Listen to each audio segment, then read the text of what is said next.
চুমকির চক্রান্ত ধরে ফেলে ঘরের জানলা দিয়ে পালিয়ে মন্দিরে গিয়ে ছুটিকে বিয়ে করলো অভি। হ্যাঁ বন্ধুরা, এমনটা দেখা যাবে। তাই সম্পূর্ণ জানতে ভিডিওটিতে লাইক দেওয়া, চ্যানেলটি সাবস্ক্রাইব করে দেখতে থাকুন। গল্পের শুরুতে দেখা যাবে পরীর বাবা অভিকে বলে, ওই দেবনারায়ণের পক্ষ নিলে তুমি, যে কিনা আমার পরিমাকে ছোটবেলা থেকে অত্যাচার করেছে। আর তার মদক দিয়েছে কে? ওই ছুটি বলে মেয়েটা। আর তুমি কিনা সে জঘন্য লোকটার কেসটা নিলে। তখন অভি বলে, আচ্ছা আঙ্কেল, ওই লোকটা খুন করেছে কিনা সেটা কি আর তুমি জানো?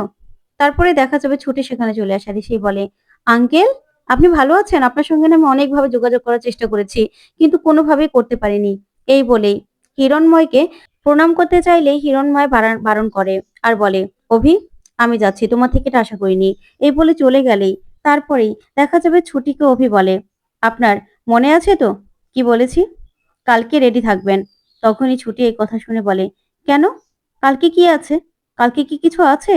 তখনই অভি বলে, ইন্দ্র এ মেয়েকে বুঝা, ওর কি ভুলে যাওয়ার রোগ আছে নাকি? কালকে যে আমাদের বিয়ে, সেটা কি আপনি ভুলে গেছেন নাকি? তখন ছুটি বলে, আশ্চর্য, সেটা তো আমি জানি। আমি ভাবলাম অন্য কোনো কারণে হয়তো মন্দিরে যেতে হবে। তখন অভি বলে, শুনুন, আমার কথা আমি রেখেছি, এবার আপনার কথা আপনি রাখুন। তখন ছুটি বলে, ছুটি কখনো কথা দিয়ে কথার খেলাপ করে না, বুঝতে পেরেছেন? তখনই অভি বলে, আচ্ছা ঠিক আছে, তাহলে কালকে 12টার সময় আপনার সঙ্গে আমার মন্দিরে দেখা হবে। তারপরে ছুটি বলে, কালকে 12টার সময়? তখন অভি বলে, হ্যাঁ। তারপরে দেখা যাবে সেখান থেকে অভি ছুটির সঙ্গে কথা বলে ইন্দ্রকে নিয়ে বেরিয়ে পড়ে। ওইদিকে দেখা যাবে ছুটি মন খারাপ করে দাঁড়িয়ে আছে। তারপরেই ছুটি বাড়িতে গেলে সাবিত্রীকে সবটা খুলে বলে আর বলে, দেখো না, তারপরেও তো আজকে বাবার জন্য একটা সুখবর পেয়েছি। ওই উকিল বাবু একটু আশার আলো দেখিয়েছে যে বাবাকে আমরা ছাড়াতে পারবো।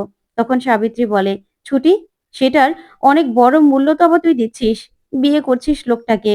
তখন ছুটি কান্নায় ভেঙে পড়ে আর বলে, তারপরেও বাবাকে যদি বাঁচাতে পারি। তারপর সাবিত্রী বলে, ছুটি তুই বস, আমি আসছি। ওইদিকে দেখা যাবে চুমকিকে বালা দিয়ে আশীর্বাদ করতে বলে গেছে ঠাম্মি। তখন ঈশা বলে, মা তাড়াতাড়ি আশীর্বাদটা করো না তুমি। ঠাম্মি এসে যদি দেখে এখনো তুমি আশীর্বাদ করনি, তাহলে কিন্তু রাগ করবে। ওইদিকে অভির মা মনে মনে বলে, আমার ছেলেটার মনের মধ্যে কি চলছে সেটা তো আমি জানি, কিন্তু কি করব আমি, আমার হাতে তো কিছু নেই। তারপরেই অভির বাবা বলে, কি হলো, তুমি দাঁড়িয়ে আছো কেন শতরূপা? তাড়াতাড়ি আশীর্বাদটা করো। তখন ঈশা শাক বাজাতে থাকে। ওইদিকে চুমকি সে বালা জোড়া দেখে তো লোভে একদম চোখ বড় বড় করে তাকিয়ে থাকে আর মনে মনে বলে, আয় আমার হাতে আয়, কম হলেও তো 7-8 লাখ টাকা দাম হবে। তখনই সেখানে অভি চলে আসার বলে, মা দাঁড়াও। তখন তো অভির মা আর বালাটা পরায় না। তারপরে দেখা যাবে হিরণময় বাবু বলে, কি হয়েছে অভি? আর অভির বাবাও বলে, কি হয়েছে? তখন অভি বলে, এখানে উঠে আসুন, উঠে আসুন আপনি। তখন তো চুমকি ভয় পেয়ে যায়। তখন অভি বলে, তুমি জানো না বাবা, এই মেয়েটার আসল উদ্দেশ্যটা আমি বুঝে ফেলেছি। ওর আসল রূপটা আমি ধরতে পেরে গেছি। তখন চুমকি মনে মনে বলে, এই রে, তাহলে কি আমি চুমকি মিথ্যে কথা বলে এই বাড়িতে ঢুকেছি, সবকিছু জেনে ফেললো নাকি? তারপর অভি বলে, আসুন, উঠে আসুন। তারপরে চুমকি ভয়ে ভয়ে অভির সামনে যায়।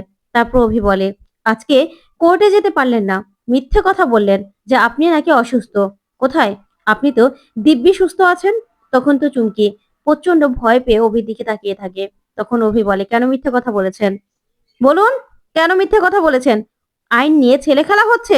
তখন তো চুমকি প্রচন্ড ভয় পায়। ওইদিকে অভি বলে, এসব আমি একদম সহ্য করব না। তখনই হিরণময় বাবু রেগে যায় আর বলে, কি হচ্ছে অভি? আমার মেয়ে, আমার মেয়ে একটা বড় বাড়ির মেয়ে, সে কিনা এই খুন খারাপির কেন সাক্ষী হতে যাবে? হ্যাঁ আমি স্বীকার করছি, আমি মিথ্যে রিপোর্ট কোর্টে জমা দিয়েছি যে আমার মেয়ে অসুস্থ। তখনই অভির বাবা বলে, হ্যাঁ অভি, ঠিকই তো বলেছে, পরি 2 দিন পরে আমাদের বাড়ি বউ হবে। ও কেন এই খুন খারাপের মামলার মধ্যে জড়িত থাকবে? কোনো দরকার আছে?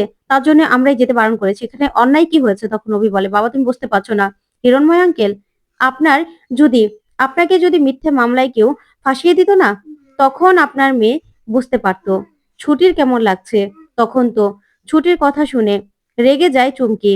ওইদিকে ছুটি বসে আছে। তখনই সাবিত্রী ছুটির জন্য থালা পেতে খাবার নিয়ে আসে। তখন ছুটি বলে, এগুলো কি সাবিত্রী দি? তখন সাবিত্রী বলে, দেখ ছুটি, বিয়েটা মিথ্যে হলেও কালকে তো তোর বিয়ে, তাই হিসেব মতো আজকে তোর আইবুড়ো ভাত আমার সাধ্যে যতটুকু ছিল আমি তোর জন্য করেছি। এবার তুই আইবুড়ো ভাতটা খেয়ে নে ছুটি। তখন ছুটি কান্না করতে থাকে।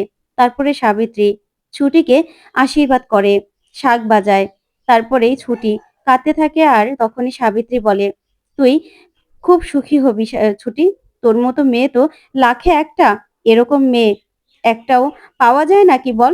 তুই খুব ভালো মেয়ে ছুটি। না হলে তুই নিজের জীবন এইভাবে বাজি রাখতে পারতিস বল? তখন ছুটি বলে, সাবিত্রীদি, এত কষ্ট করেও বাবাকে ছাড়িয়ে আনতে পারবো তো, বলো না? তখন এই কথা শুনে সাবিত্রী বলে, আমি তো সেটাই আশীর্বাদ করছি, সেটাই প্রার্থনা করছি, যাতে তোর বাবাকে তুই ছাড়িয়ে আনতে পারিস। তখন তো এই কথা শুনে তাকিয়ে থাকে ছুটি আর কাঁদতে থাকে আর বলে, জানো তো আমার না খুব ভয় করছে। তবে তারপরেও বাবাকে যদি আমি ছাড়িয়ে আনতে পারি তাহলে আমার শান্তি। আমার আর কিচ্ছু লাগবে না, জানো তো? তারপরে দেখা যাবে সাবিত্রী ছুটিকে খাইয়ে দেয়। ওইদিকে দেখা যাবে চুমকি অভিকে বলে ওঠে, ওই ছুটি, তুমি ছুটির কথা বলছো? আমি ছুটিকে একদম সহ্য করতে পারি না। ছুটির কথা শুনলে আমার গা জ্বলে যায়। আমি না ছুটির কথা শুনতেই পারি না। তখন অভি ওই চুমকির দিকে তাকিয়ে থাকে আর বলে, দেখেছো আঙ্কেল, তুমি না বলেছো তোমার মেয়েকে নাকি ওই ছুটি সবাই মিলে অত্যাচার করেছে, কিন্তু তোমার মেয়ের কথা তো শুনে আমার কাছে উল্টোটা মনে হচ্ছে। তখন তো চুমকি এই কথা শুনে ধরা পড়ে যায়। তারপরে হিরণময় সহ সবাই অভির কথায় তাকিয়ে থাকে চুমকির দিকে। তারপরেই চুমকি কান্নার নাটক করে। কান্নার নাটক করে হিরণময়ের কাছে যায় আর গিয়ে বলে, বাবা, দেখেছো যে ছুটি আমার উপর এত অত্যাচার করেছে, সেই ছুটির হয়ে কিনা অভিমন্যু কথা বলছে। তারপর হিরণময় চুমকিকে সামলাতে থাকে। ওইদিকে অভির বাবা অভিকে বলে, অভি, তোকে কি এই শিক্ষা দিয়েছি?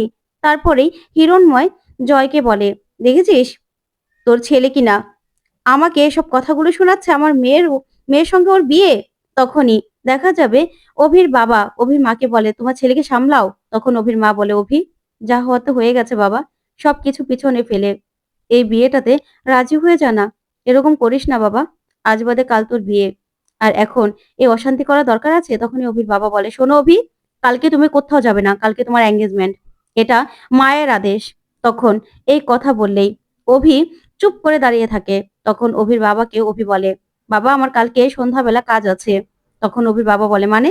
তখন অভি বলে, হ্যাঁ। এ বলে উপরে চলে গেলে চুমকি মনে মনে বলে, এই ছেলেটার হাব ভাব তো আমি ভালোভাবে দেখছি না। ওকে আমাকে কালকে যে করেই হোক বাড়িতে সারাদিনের জন্য আটকে রাখতে হবে। ওইদিকে ছুটি দাঁড়িয়ে আছে। তখনই ইন্দ্র ছুটির কাছে যায় আর গিয়ে বলে, ছুটি ম্যাডাম। তখন ইন্দ্রকে দেখে ছুটি চমকে যায় আর বলে, সাবিত্রীদের বাড়ি আপনি কি করে চিনলেন? তখন ইন্দ্র বলে, আরে আমি উকিল, আমি সবকিছু খুঁজে বের করতে পারি, বুঝতে পেরেছেন? আপনার কাছে আমার কাজ ছিল। তখনই শপিং ব্যাগ গুলো ছুটিকে ধরিয়ে দেয় আর বলে, এগুলো ধরুন। তখন ছুটি বলে, এগুলো কি?